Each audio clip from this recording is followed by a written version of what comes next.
오늘 우리에게 주시는 은혜의 말씀은 고린도후서 13장 13절입니다. 주 예수 그리스도의 은혜와 하나님의 사랑과 성령의 교통하심이 너희 무리와 함께 있을지어다. 아멘.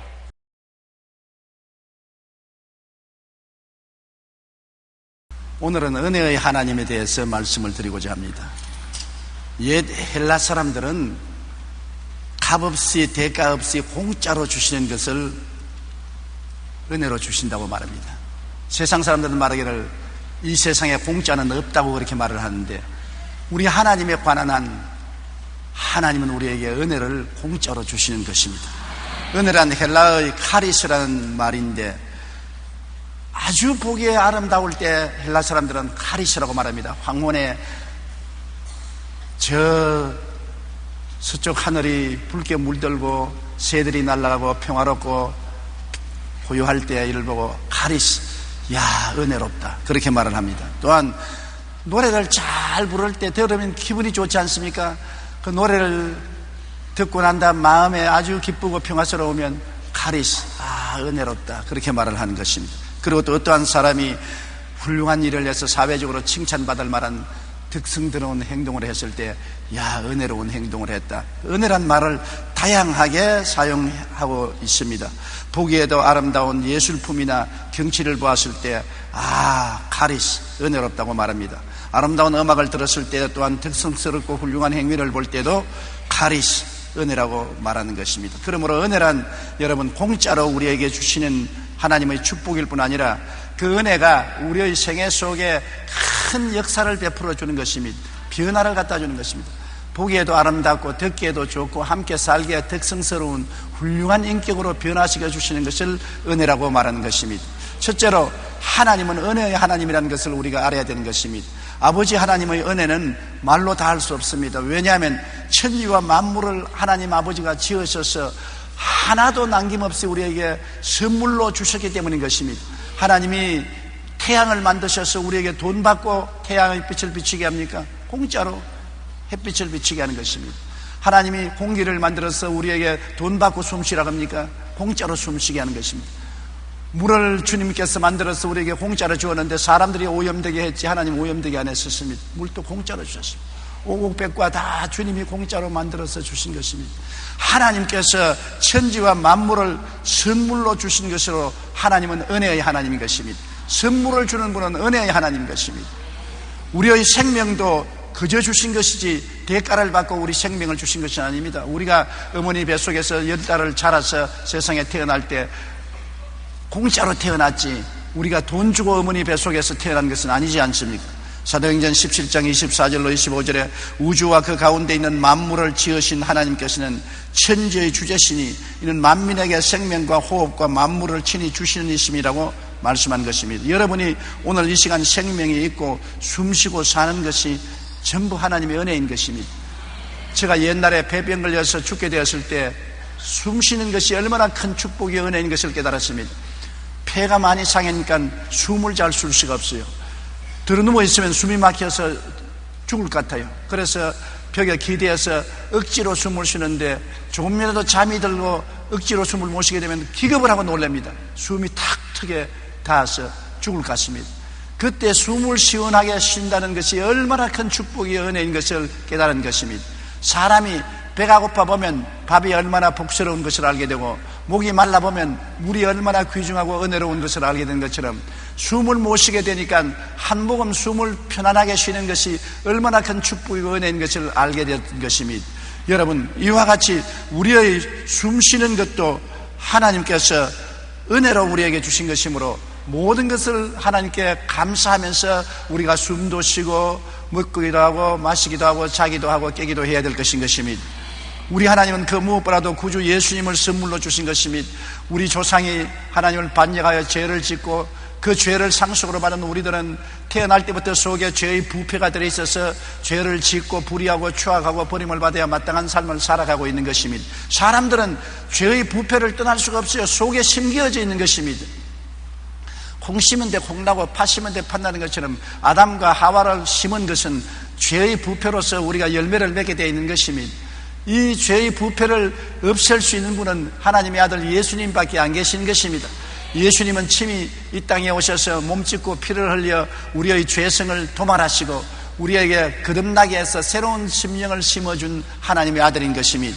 요한 1서 4장 9절로 10절에 하나님의 사랑이 우리에게 이렇게 나타난 바 되었으니 하나님이 자기의 독생자를 세상에 보내시면 그로 말미암아 우리를 살리려 하심이라.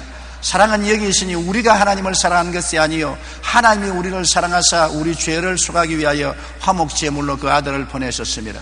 여러분, 언제 우리가 먼저 하나님을 사랑했습니까? 우리는 하나님을 알지도 못하고 사랑하지 않았는데 하나님이 우리를 택하시고 부르셔서 그 아들 예수님을 보내셔서 십자가에 못 박아 몸짓고 피 흘려서 그 은혜를 우리에게 값없이 선물로 주신 것입니다. 그 은혜로 말미암아 믿음으로 구원을 받았으니 이것이 너희에게서 난 것이 아니요 하나님의 선물이라고 성경에 말하고 있는 것입니다. 그러므로 예수 그리스도는 순수하게 하나님의 선물인 것입니다. 하나님께서 여러분 크리스마스 선물을 받는 것처럼 예수 그리스도를 여러분에게 선물로 주셔서 우리는 아무 자격이 없는데도 불구하고 하나님의 은혜로 선물을 받아서 영혼의 구원을 받고 영생의 축복을 얻게 된 것입니다. 생각할수록 감격하지요. 그러고 난 다음에 또한 하나님은 예수님이 죽었다가 부활 승천하시고 난 다음에 예수님의 그 자리에 성령을 선물로 주셔서 성령이 보혜사로서 우리를 돕게 해주신 것입니다. 보혜사란 말은 하나님께로부터 보내심을 받아 우리를 돕기 위해서 항상 우리 곁에 계신 분을 말하는 것입니다. 오늘 예수 믿는 사람 곁에는 돕는 자 보혜사가 항상 같이 계신 것입니다. 우리가 알든지 모르든지 성령은 바람같이 우리와 함께 계셔서 우리를 돕기를 원하시고 계신 것입니다. 그렇기 때문에 성령이 보혜사로서 돕기 위해서 우리와 같이 계신 것을 우리가 알면은 성령님을 인정하고 환영하고 모셔드리고 의지하고 도움을 간구하면 성령께서 언제나 오른손의 능력으로 우리를 도와주시는 것입니다. 오늘날 많은 사람이 이 세상에 살면서 성령의 도우심을 받지 못하는 이유는 성령이 있음도 알지 못하기 때문인 것입니다. 성령이 우리와 같이 있음도 알지 못하는데 어떻게 도움을 받습니까? 가정교사가 우리와 같이 있는데도 인정을 하지 않으면 아무런 도움을 받을 수가 없습니다. 가정교사가 있는 것을 인정하고 도움을 청해야죠. 우리는 매일매일 성령님이여 나를 기도할 수 있도록 도와주시옵소서, 말씀을 사랑하도록 도와주시옵소서, 하나님께 가까이 나가도록 도와주시옵소서, 지혜와 총명과 모략과 재능과 지식을 허락하여 주시옵소서. 도움을 청하면 주시는 것입니다. 성령은 구하라 주실 것이요 찾으라 찾을 것이요 문을 두드리라 열릴 것이라고 말한 것입니다. 구하지 않은데 주지 않습니다. 찾지 않은데 찾게 하지 않습니다. 문을 두드리지 않은데 열어주지 않는 것입니다. 오늘날 너무 많은 사람들이 하나님의 도움을 구하지 않기 때문에 받지 못하는 것입니다. 없는 것은 구하지 않기 때문에 없다고 말하는 것입니다. 성령을 선물로 주신 것을 감사해야 됩니다. 사도행전 2장 17절에 하나님이 말씀하시기를 말세 내가 내 영을 모든 육체에 부어주리니 너희 자녀들은 예언할 것이요 너희 젊은이들은 환상을 보고 너희 늙은이들은 꿈을 꾸리라고 말했었으며, 사도행전 2장 38절에 너희가 회개하여 각각 예수 그리스도 이름으로 침례를 받고 죄사함을 받으라. 그리하면 성령을 선물로 받으리라. 대가를 주고 선물을 받는 것이 아니라 공짜로 선물로 받는 것입니다. 우리가 죄사함을 받고 나면은 하나님이 선물을 주시는데 성령을 보내주시는 것입니다. 성령은 우리 인간적인 체험으로 말하면 어머니와 같은 것입니다. 하나님의 아버지라면 성령은 어머니와 같은 것입니다. 우리를 자상스럽게 돌보며 오래 참고 우리를 이끌어 주시는 성령님이신 것입니다. 그뿐 아니라 하나님께서는 우리에게 천국을 선물로 주신 것입니다. 여러분, 이 땅에 행인과 나그네와 같이 살다가 죽고 나면 사라지는 것이 아닙니다. 인간이 깨달아야 될 가장 중대한 것은 인간의 지상 삶은 잠시 잠깐이요 지상 삶 이후에가 영원한 삶이 시작된다는 것입니다. 예수님이 이것을 알려주시기 위해서 이 땅에 오셔서 십자가에 못 박여 죽었다가 부활하셨습니다. 예수님이 부활하지 않으셨으면 저 세상에 있는 것을 우리가 증명받을 수 없습니다. 예수님이 죽으셨다가 사망과 음부를 멸하시고 사흘 만에 부활하심으로 그가 하나님의 아들이요 영생의 조상이 되는 것을 우리에게 보여주신 것입니다. 예수님의 제자들이 다 순교를 당했습니다. 왜 하나님 사도들을 순교당하겠습니까? 그것은 예수님이 부활한 것을 직접 눈으로 보고 난 다음에 죽음을 불사하고까지라도 예수님이 부활한 것을 부정하지 않은 것을 후세에 보여주어서 예수님이 진짜로 부활한 것을 우리가 깨달아 알게 만들어 주신 것입니다. 그냥 예수님이 부활했다면 우리가 안 믿을지도 모릅니다. 그러나 부활한 예수님을 직접 만나고 함께 식사를 하고 대화를 하는 그 제자들은 나중에 예수 그리스도의 부활을 전가하다가 하나 없이 잡혀서 목숨을 바친 것입니다. 예수님이 부활했다고 증거만 안 하면 살려주겠다는데도 불구하고 우리는 예수님이 부활한 것을 눈으로 보고 그 말씀을 듣고 손으로 만져보고 함께 식사를 나누는 우리들이기 때문에 부인할 수 없다. 그래서 12명의 제자가 모두 다 순교를 당했었습니다. 이를 통해서 보게 될 때 예수님의 부활은 우리가 확실한 사건인 것을 알 수 있는 것입니다.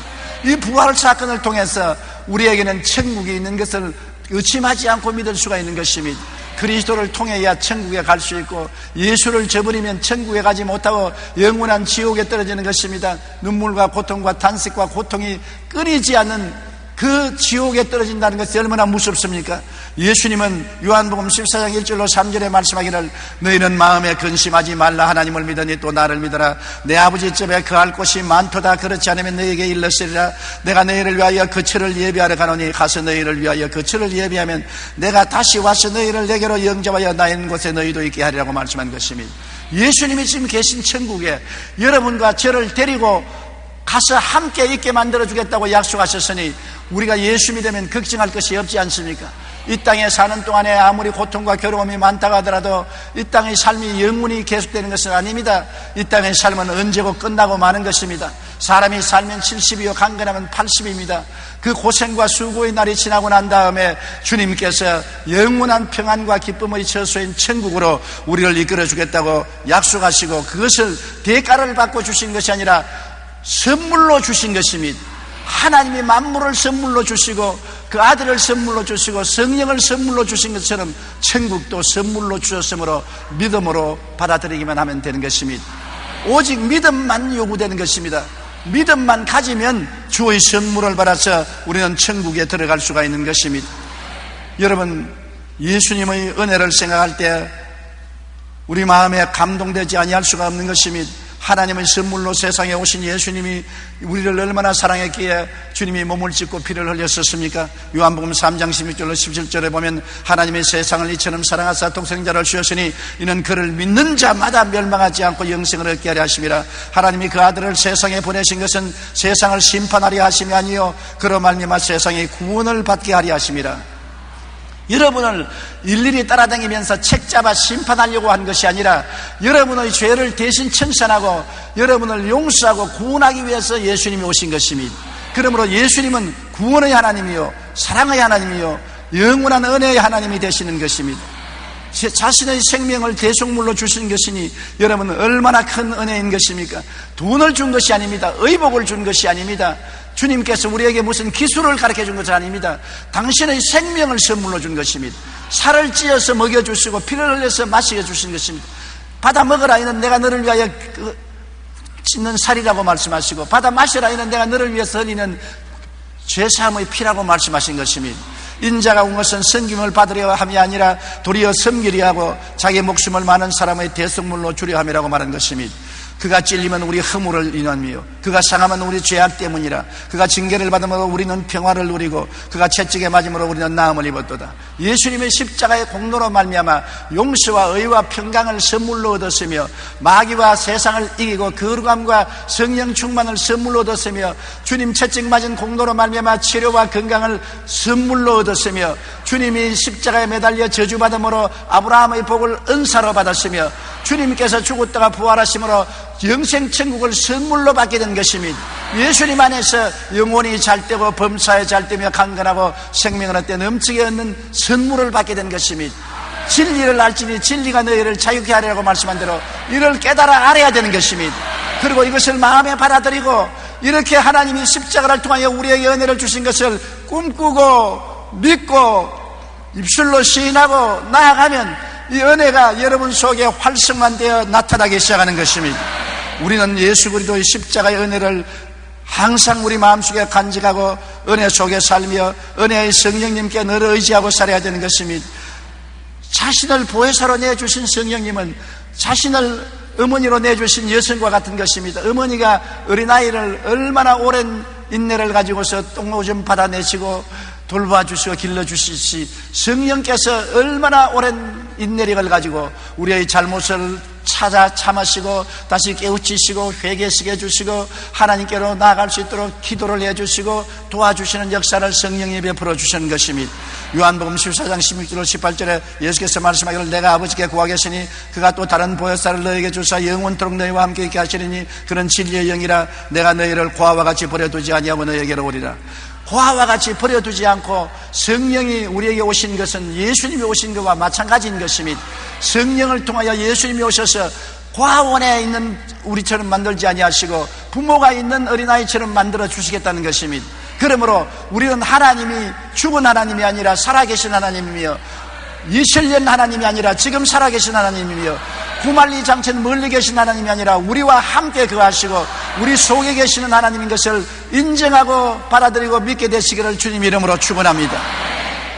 하나님은 현실적인 하나님이요 꿈속에 계신 하나님이 아니신 것입니다. 여러분, 성령께서는 하나님 아버지와 예수님의 은혜를 우리에게 시시각각으로 깨닫게 해주시고 체험하게 해주시는 것입니다. 요한복음 14장 26절에 보혜사 곧 아버지께서 내 이름으로 보내실 성령 그가 너희에게 모든 것을 가르치고 내가 너희에게 말한 모든 것을 생각나게 하시리라. 성령께서 우리에게 가르치고 기억나게 만들어 주시는 것입니다. 저는 언제나 강단에 서면 놀라운 체험을 합니다. 하나님 말씀을 전가할 때 제가 도저히 상상할 수 없던 하나님의 말씀이 마음속에 기억이 나고 하나님이 가르치심이 깨달아지게 되는 것입니다. 강단에 설 때하고 강단에서 내려갈 때하고 그렇게 틀리는 것입니다. 성령께서 역사하실 때는 내가 말할 수 없는 말도 깨닫게 해주시고 잊어버린 것을 기억나게 해주시고 하늘나라가 살아서 역사하게 도와주시는 것입니다. 고린도전서 2장 10절에 오직 하나님이 성령으로 이것을 우리에게 보이셨으니 성령은 모든 것 곧 하나님의 깊은 것이라도 통달하시느니라. 하나님의 성령이 하나님의 깊은 비밀을 마음속에 깨닫게 해주는 것입니다. 이것은 학교에서 배우는 공부가 아닙니다. 우리가 연구해서 깨닫는 것이 아닙니다. 어두움에서 빛이 비치면 모든 것이 환하게 보이는 것처럼 계시를 통해서 깨닫게 만들어주는 것입니다. 그러므로 항상 성령께 의지하면 성령이 진리를 계시해 주시고 깨닫게 해주시고 알게 만들어 주시는 것입니다. 성령으로 알게 되면 은혜가 충만하고 기쁨이 넘쳐나게 되는 것을 우리는 체험하게 되는 것입니다. 둘째로 여러분, 율법과 은혜를 우리가 분명히 분별해서 알아야 되는 것입니다. 율법은 하나님께서 시내산에서 모세를 통해서 주신 것인데 10계명 및 613개의 법을 주신 것입니다. 율법은 죄를 지적하고 정죄하며 심판하는 것이 율법입니다. 거울 보십시오. 거울이 여러분 화장해 줍니까? 거울을 여러분 들여다보면 머리가 흥크러진 것을 보여주시고 눈썹이 잘 그려지지 않은 것이나 립스틱이 밖으로 묻은 것이나 얼굴을 화장 잘못한 것이나 이런 것을 보여주는 것입니다. 그러다가 거울아 머리를 바르게 잘 빗게 해줘, 거울아 얼굴 치장을 고쳐줘, 립스틱을 바르게 발라줘. 아무래도 거울은 그런 것을 못합니다. 거울은 우리의 모습을 보여줄 따름인 것입니다. 율법은 우리의 참 모습을 보여줄 따름이지 우리를 씻어주거나 구원해주는 힘은 없는 것입니다. 그런데 우리는 원래부터 죄 중에 태어나서 죄를 먹고 마시며 살았기 때문에 율법의 거울 앞에 서면 나타나는 것이 죄밖에 안 보이는 것입니다. 우리는 나무 잎사귀보다 더 썩어지고 패리한 우리들인 것입니다. 걸레보다도 더 더러운 옷을 입고 있는 것입니다. 모든 사람이 죄를 범하였으니 하나님의 영광에 이르지 못합니다. 로마서 3장 20절에 율법의 행위로 그의 앞에 의롭다 하심을 얻을 육체가 없나니 율법으로는 죄를 깨달음이라. 하나님의 율법을 통해서 구원받을 수가 없습니다. 왜냐하면 전부 죄인으로 드러나고 하나님 앞에 도망치게 만들어주는 것입니다. 죄인이 벌거벗은 양심을 가지고 하나님 앞에 설 수가 없지 않습니까? 율법 앞에서는 설 수 없으므로 다 도망을 치고 숨어버리고 마는 것입니다. 그러므로 율법으로서 구원받을 사람은 아무도 없는 것입니다. 신의 산 앞에 서면은 그거는 하나님의 내성병력과 벼락만 치는 것이지 아무런 도움을 받을 수가 없는 것입니다. 율법 하에서 여러분 구원받을 사람은 이 땅에 아무도 없는 것입니다. 율법은 인간의 죄성과 교만을 드러내는 것입니다. 우리가 얼마나 많은 죄를 지었다는 것을 백일천하에 드러내고 얼마나 오만하고 교만하는 것을 율법은 우리를 밝히 비추어서 드러내는 것입니다. 로마서 7장 7절로 9절에 율법으로 말미암지 않고는 내가 죄를 알지 못하였으니 곧 율법이 탐내지 말라 하지 아니하였더라면 내가 탐심을 알지 못하였으리라. 그러나 죄가 기회를 타서 계명으로 말미암아 내 속에서 온갖 탐심을 이루었나니 이는 율법이 없으면 죄가 죽은 것임이라. 전에 율법을 깨닫지 못했을 때는 내가 살았더니 계명이 이름에 죄는 살아나고 나는 죽었도다. 율법이 없을 때는 자기가 깨끗한 줄 압니다. 거울이 없을 때는 자기 얼굴에 숯구멍이 묻어도 숯구멍 묻은 줄 모르고 당당해 합니다. 그러나 거울이 있으니까 숯구멍이 묻고 더러운 것을 알므로 부끄러워서 밖에 못 나가는 것처럼 율법이 없을 때는 자기가 죄인이 아닌 줄 알고 당당히 나갔다가 율법이 들어오고 보니 모든 것이 죄라.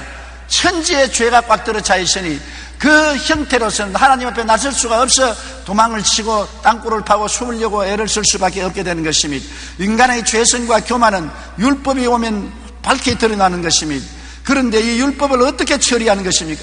나의 힘으로 능으로 율법을 처리할 수가 없는 것입니다. 나의 속에 드러난 죄를 청산할 수 없는 것입니다. 오직 용서를 받아야 되는데 누가 용서를 해줍니까? 예수님이 십자가에 못 박여 내 죄를 대신 짊어지고 몸짓고 피 흘려서 나의 죄를 청산해 주셨으므로 예수님의 은혜로서 용서를 받을 수가 있는 것입니다. 여러분이 적은 빚을 지면은 여러분이 갚을 수 있지만은 여러분이 한 사람의 빚을 10억 이상 100억의 빚을 지면 못 갚아요. 10억의 빚을 어떻게 갚습니까? 더구나 100억의 빚을 어떻게 갚습니까? 1000억 1조 원이 되는 빚을 어떻게 갚습니까? 우리가 짊어진 죄는 여러분 돈으로 환산하면 100억이나 1조 원 같은 빚과 같은 것입니다. 평생을 벌어도 못 갚아요. 못 갚으면 그 대신 벌을 받아야죠. 그 벌은 지옥에 떨어지는 것입니다. 이 빚을 청산해 준 자가 누구냐? 예수님이 청산해 주신 것입니다. 빚이 없는 예수님이 하나님 아들로서 죄 없이 동정녀 마리아를 통해서 태어나서 이 땅에 33년 동안 사시고 십자가에 올라가서 우리가 갚을 수 없는 빚을 다 대신 짊어지고 청산하시고 내가 다 갚았다고 외치시고 우리가 주님께 나오기만 하면은 그 보혈로서 죄를 씻어주시고 청산해버리는 것입니다. 우리의 죄를 통해서 서같이 멀리 옮기시고 영원히 덩지로 던지시고 죄가 눈에 다시 보이지 않게 만들어주시는 것입니다. 주님은 갈보리 십자가를 통하여 우리에게 공짜로 용서와 구원을 주시는 것입니다. 죄악을 대신 갚으시고 용서와 회개와 구원을 주시니 이것이 바로 은혜의 구원인 것입니다. 로마서 5장 8절로 9절에 우리가 아직 죄인 되었을 때 그리스도께서 우리를 위하여 죽으심으로 하나님께서 우리에게 대한 자기의 사랑을 확증하시느니라. 그러면 이제 우리가 그의 피로 말미암아 의롭다 하심을 받았으니 또 그로 말미암아 진노하심에서 구원을 받을 것이니라. 이제는 하나님께 심판을 받을 이유가 없습니다. 예수님의 보혈로 우리가 덮어섰으니까 보혈이 말합니다. 내가 갚았다. 하나님 내가 다 갚았어요. 이 피를 보십시오. 내가 다 갚았으니 이 사람에게 심판을 내리지 못합니다. 예수님의 피가 여러분과 나의 우산이 되어서 우리를 막아주시기 때문에 하늘이 내려오는 진노가 예수님의 보혈의 우산에 부딪히면 다 없어져 버리고 마는 것입니다. 예수님의 보혈에 의지하는 사람은 값없이 용서를 받고 의롭다함을 얻고 하나님의 은혜로 구원을 받아 하나님의 백성이 되는 것입니다. 나의 죄를 씻기는 예수의 피밖에 없네. 다시 성취하기도 예수의 피밖에 없네. 예수의 피를 의지하는 사람은 누구나 멸망하지 않고 영생을 얻을 수가 있게 되는 것입니다. 이것이 갈보리 십자가를 통해서 주는 주님의 은혜인 것입니다. 주님께서는 은혜뿐 아니라 갈보리 십자가를 통하여 우리에게 변화를 주는 것입니다. 새 사람, 거듭난 사람을 만들어주는 것입니다. 고린도후서 5장 17절 그런즉 누구든지 그리스도 안에 있으면 새로운 피조물이라 이전 것은 지나갔으니 보라 새 것이 되었도다. 예수를 믿으면 이전 사람 아담의 사람은 지나가버린 것입니다. 그리스도 안에서 새로운 피조물이 되어서 새 사람으로 거듭나는 것입니다. 죄가 물러가고 용서와 의로운 사람이 되고 세속이 물러가고 거룩한 사람이 되고 질병이 물러가고 치료받은 사람이 되고 저주가 물러가고 아브라함의 복을 받은 사람이 되고 멸망이 물러가고 영생복락을 얻은 사람이 되는 것입니다. 택하신 족속이요 왕같은 제사장이요 거룩한 나라요 그의 소유된 백성이 되는 것입니다. 거듭나서 새 사람이 된다는 놀라운 은총을 우리가 받게 되는 것입니다. 다시 말하면 여러분의 신분이 달라지는 것입니다.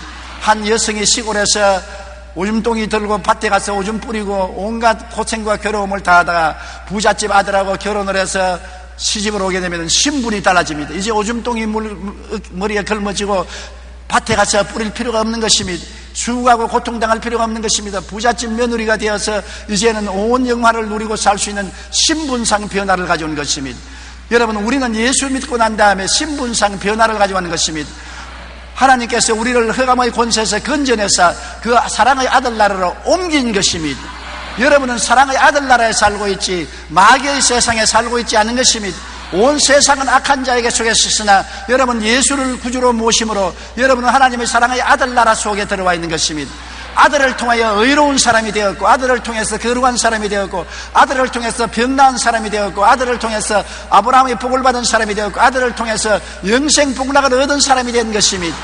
자기의 신분이 어떠한 사람인지를 알기를 바랍니다. 자기가 누군지를 모르고 살면 얼마나 불쌍한 사람인 것입니까? 당신이 누구요? 나는 누군지 모릅니다. 너무나 비참하잖아요. 당신이 누구요? 나는 오중복음과 삼중축복을 받은 사람인 것입니다. 나는 그리스도 안에서 새 사람이 되고 영혼이 잘되고 범사에 잘되며 강건하게 된 사람입니다. 나는 이런 사람이요. 그렇게 주장할 수 있으면 얼마나 좋지 않습니까? 여러분, 신분을 확인하고 사십시오. 옛 사람이 아닙니다. 새 사람이 된 것입니다. 예수님의 보혈로 값주고 사서 사망과 음부에서 해방된 사람인 것입니다. 자유를 얻게 된 사람인 것입니다. 복받은 사람인 것입니다. 승리를 얻은 사람인 것입니다. 영광스러운 사람이 된 것입니다. 내가 누군지를 알아야 내가 그리스도 안에서 성공적인 삶을 살 수 있습니다. 내가 누군지 알아야 내 신분을 주장할 수 있는 것입니다.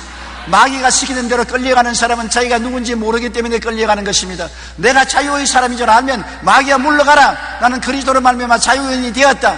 그리스도로 말미암아 죄를 이긴 사람이 되었다. 그리스도로 말미암아 병에서 고침 받았다. 예수로 말미암아 축복받은 사람이 되었으니 저주야 물러가라. 신분을 알면 신분을 누릴 수가 있는 것입니다.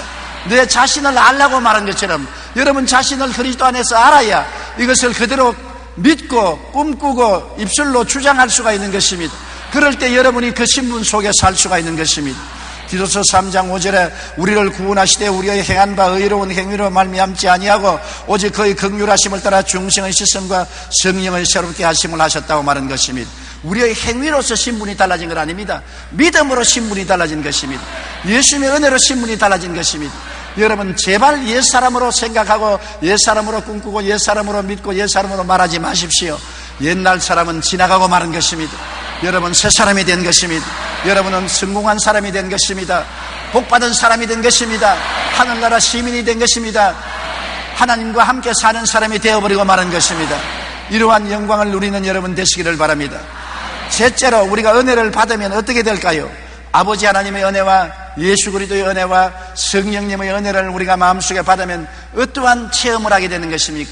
은혜는 여러분에게 모든 것을 아름답게 변화시키는 역사를 가지고 있는 것입니다. 은혜는 공짜로 받을 뿐 아니라 보기에도 아름답고 덮기에도 돋고 같이 살기에도 덕성스러운 큰 변화를 말하는 것입니다. 은혜가 오면은 가장 먼저 오는 것이 마음의 평화가 다가오는 것입니다. 이스라엘 예수님의 제자들이 그리스도와 함께 갈릴리 호수를 건너가다가 큰 풍랑을 만났지 않습니까? 풍랑이 대작하여 돛이 부러지고 닻이 부러지고 그들은 물에 흠뻑 젖고 물이 배를 침몰시키려고 한 그 위험에 처했을 때 주무시는 예수님을 깨워 일으키니 예수님이 일어나서 바람과 바다를 꾸짖으시며 즉시로 잠잠해지고 마는 것입니다. 여러분과 나의 인생 풍파에 우리가 시달려서 죽을 지경일 때가 많습니다. 고난의 풍파, 가정의 풍파, 생활의 풍파, 인생고의 바람에 시달려서 고통당할 때 예수님을 깨워 일으켜서 그리스도의 은혜가 오면은 마음속에 평화가 즉시로 다가오게 되는 것입니다. 이 마음의 평화는 사람의 힘과 능으로 만든 것이 아니라 위에서 내려오는 평화로서 놀라운 기적적인 평안으로 마음을 잡아주는 것입니다. 풍랑해진 갈릴리 바다가 잠잠하고 고요해지는 것처럼 마음이 잠잠하고 고요해지는 것입니다. 데살로니가 후서 3장 16절에 평강의 주께서 친히 때마다 일마다 너에게 평강을 주시고 주께서 너희 모든 사람과 함께 하시기를 원하노라. 때마다 일마다 마음이 편안해지는 것입니다. 마음이 편안해야 가정도 평안하고 사업도 평안하고 생활도 평안한 것입니다. 마음에 평안이 없으면 돈이나 지위나 명예나 권세나 부귀나 영화가 결코 우리에게 행복이 되지 못하는 것입니다. 평화가 여러분 행복의 기초가 되는 것입니다. 이 평화는 예수님께서 여러분에게 주시는 것으로 예수님께 은혜를 구하면 은혜가 와서 평안으로 채워주는 것입니다. 예수님께서 말씀하기를 평안을 너희에게 끼치노니 곧 나의 평안을 너희에게 주노라. 내가 너희에게 주는 것은 세상이 주는 것과 같지 아니하다고 말씀한 것입니다. 오늘 또 예수 그리스도께서 은혜를 통해서 평안을 주시기를 주님 이름으로 축원합니다. 은혜가 오면 마음의 기쁨이 솟아나는 것입니다. 세상이 주는 기쁨은 잠시 있다 사라지지만 예수 믿고 들어오는 기쁨은 끝없이 마음속에 솟아나는 기쁨인 것입니다. 주의 기쁨이 마음속에 넘쳐나면 그리스도의 사랑도 넘쳐나는 것입니다. 여러분, 근심 걱정이 물러가고 기쁨이 마음에 넘쳐오면 얼마나 행복하고 좋습니까? 주의 사랑 비칠 때 기쁨 오지 않아요? 1절만 불러볼까요? 주의 사랑 비칠 때에 기쁨 오네. 근심 걱정 물러가고 기쁨 오네. 기도하게 하시며 희미한 것 물리쳐 주의 사랑 비칠 때에 기쁨 오네. 그 큰 사랑 내 마음속에 명랑하게 비칠 때에 찬송하네. 그 큰 사랑 내 마음속에 화평함과 기쁨 주네. 그 큰 사랑. 마음에 주님의 은혜가 오면은 기쁨과 사랑이 넘쳐나게 되는 것입니다. 주님의 은혜를 받았던 사람이 늘 마음에 찡그리고 있고 늘 미움이 있고 원한이 있으면 은혜를 못 받았기 그런 것입니다. 은혜를 받으면 그런 변화가 다가오는 것입니다. 이사야 35장 10절에 야훼의 속량함을 받은 자들아 돌아오며 노래하며 시온에 이르러 그들의 머리 위에 영영한 희락을 띠고 기쁨과 즐거움을 얻으리니 슬픔과 탄식이 사라지리라. 은혜가 오면 슬픔과 괴로움이 사라지고 영영한 희락이 넘쳐나게 되는 것입니다. 하나님의 은혜가 이렇게 임하기를 간절히 바랍니다. 여러분, 은혜가 와야 마음의 만족과 행복이 다가오는 것입니다. 행복이 은혜로 말미암아 오는 것이지 세상 것으로 오는 행복은 잠시 있다 사라지는 안개와 같은 것입니다. 고린도후서 3장 5절에 우리가 무슨 일이든지 우리에게서 난 것 같이 서로 만족할 것이 아니니 우리의 만족은 오직 하나님께로부터 나느니라. 하나님이 오셔야 돈도 만족하고 가정도 만족하고 지위와 명예와 권세도 만족하지, 하나님 없는 만족은 있는 것 같으나 없고 거짓에 불과한 것입니다. 여러분, 사람들은 자꾸 돈 하는데 돈은 많을수록 타락하고 만족을 빼앗아가는 것입니다. 지위도 여러분, 하나님이 없는 지위는 마음의 평화를 빼앗아가고 탐욕으로 꽉 채워놓고 마는 것입니다. 하나님의 은혜가 와야 참으로 모든 것이 돈도 지위도 명예도 권세도 부귀도 영화도 만족하게 되고 행복이 되게 되는 것입니다. 빌립보 3장 8절에 또한 모든 것을 해로 여기면 내 주 그리스도 예수를 아는 지식이 가장 고상하기 때문이라. 내가 그를 위하여 모든 것을 잃어버리고 배설물로 여기면 그리스도를 얻기 위함이라고 말한 것입니다. 예수를 얻는 지식이 너무나 고귀하기 때문에 더는 다른 것은 다 배설물로 여긴다고 바울이 말한 것입니다. 돈이나 집이나 명예나 권세나 부귀나 영화도 은혜 없으면 배설물과 같다는 것입니다. 은혜가 있어야 효과가 발생하는 것입니다. 예수 그리스도의 은혜는 우리가 언제나 구하고 찾으면 우리 마음속에 다가오는 것입니다. 하나님의 은혜를 받고 나면 하나님과 이웃에 대한 사랑이 넘쳐나게 되는 것입니다. 은혜가 와야 하나님을 사랑하게 되고 이웃도 내가 뜨겁게 마음으로 사랑하게 되는 것입니다. 마가복음 12장 30절로 31절에 내 마음을 다하고 목숨을 다하고 뜻을 다하고 힘을 다하여 주 너희 하나님을 사랑하라 하신 것이요 둘째는 이것이니 내 이웃을 내 자신과 같이 사랑하라 하신 것이라. 이보다 더 큰 계명이 없느니라. 하나님을 이처럼 사랑하고 이웃을 사랑하려고 하는데 내 힘으로 안 되는 것을 어떻게 합니까? 은혜를 받으면 이런 사랑이 넘쳐나지만 은혜를 받기 전에는 이런 역사가 일어나지 않은 것입니다. 사랑이란 무엇입니까? 이웃에게 악을 행하지 않는 것이 사랑이요 이웃에게 잘해주는 것이 사랑인데, 은혜가 와야 이웃에게 악을 안 행하고 이웃을 잘해줄 수가 있는 것입니다. 선을 행하고 나누어 주기를 힘쓰는 이러한 일들은 은혜가 와야 우리의 생활 속에 이루어지는 체험인 것입니다. 은혜가 와야 감사와 찬송에 충만해지는 것입니다. 아무리 감사하고 찬양하라도 마음이 은혜가 없는데 어떻게 합니까? 은혜가 오면은 마음이 부드러워져요. 생각도 부드러워지고 마음도 부드러워지고, 은혜가 오면 손도 보들보들해지고 발도 보들보들해지고 몸도 보들보들해져요. 은혜를 받으면 부드러워져요. 저는 언제나 은혜가 왔는지 안 왔는지 보면 은혜가 오면 마음이 부들부들부들해져서 남의 말도 고깝게 들리지 않고 남의 말도 사랑스럽게 들리고 귀하게 보여지고, 은혜가 오면은 내 목이 부들부들해져서 목이 마음대로 움직여지고 손가락이 부들부들, 손을 만지면 손이 그렇게 부드러울 수가 없어요. 은혜를 오면 얼굴을 만지면 얼굴이 굉장히 부드럽고 좋아요.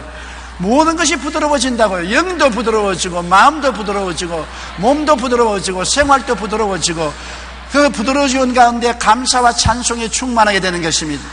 이러므로 하나님이 우리에게 은혜를 주시기를 원하고 우리가 은혜를 받아야 되는 것입니다. 골로새서 3장 16절로 17절 우리 다 같이 읽어보십시다. 그리스도의 말씀이 너희 속에 풍성히 거하여 모든 은혜로 피차 가르치며 권면하고 시와 찬송과 신령한 노래를 부르며 감사하는 마음으로 하나님을 찬양하고 또 무엇을 하든지 말에나 일에나 다 주 예수 이름으로 하고 그를 힘입어 하나님 아버지께 감사하라. 은혜가 와야 찬송하고 노래 부르고 감사하고 예수 이름으로 힘입어 하나님 아버지께 감사할 수 있지. 은혜가 없는데 마음이 굳어지고 딱딱해지는데 그런 일이 일어날 수가 있습니까? 없지요.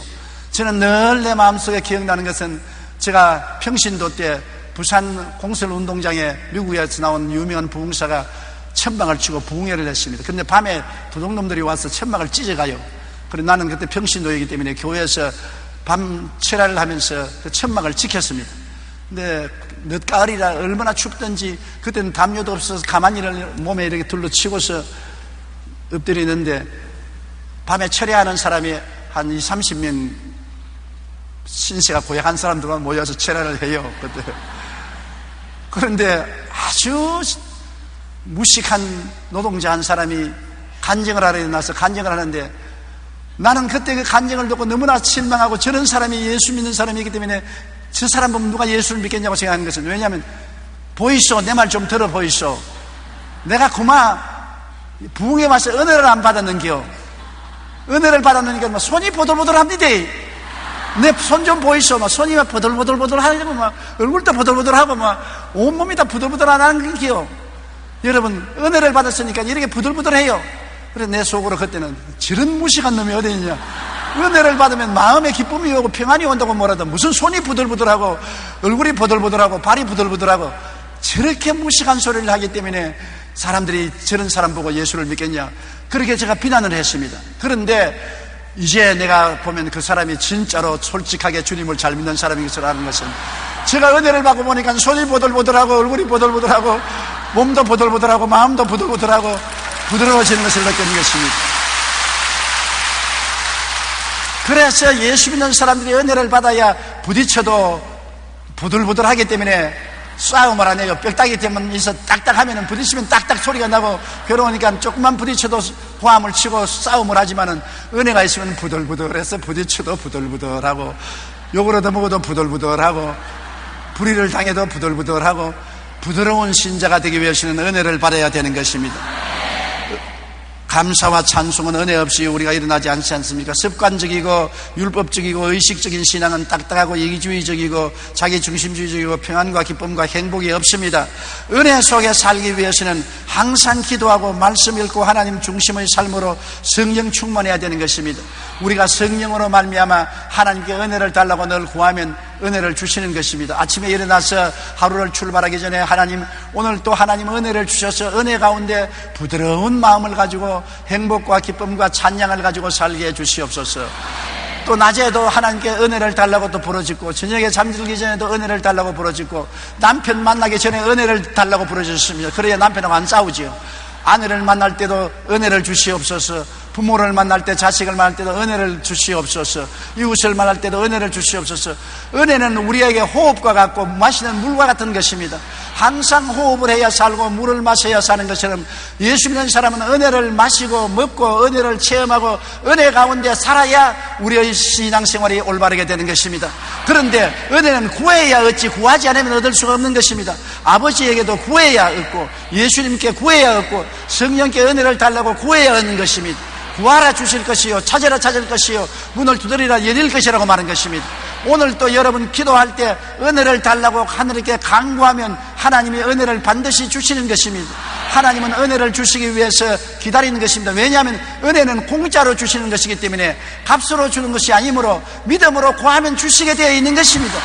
내가 공로를 세워야 받는 것이면 공로 없이면 구할 수가 없는 것입니다. 내가 돈을 내야 주는 것이면 돈 안 내고는 받을 수가 없는 것입니다. 내가 훌륭한 사람이 되어야 받는 것 때문에 훌륭한 사람이 되지 못하면 못 받습니다. 그러나 은혜는 선물인 것입니다. 공짜로 주는 것입니다. 잘났든 못났든 무식하든 유식하든 미인이든 못난 사람이든 상관하지 않습니다. 믿기만 하면 은혜를 주시는 것입니다. 믿음으로 구해서 은혜를 받아 은혜 속에 사는 여러분 되시기를 주님 이름으로 축원합니다. 매일매일 은혜 속에 살면 여러분도 행복하고 이웃 사람도 행복하고 하나님도 행복하고 여러분 인생살이가 기쁘고 즐거움에 넘치게 되는 것입니다. 우리 다 같이 고개 숙여 기도드리겠습니다. 하늘에 계신 우리 아버지여, 우리에게 새 사람이 되고 하시고 새로운 피조물이 되게 하시고 세상 사람이 갖지 못하는 은혜를 선물로 주심을 감사합니다.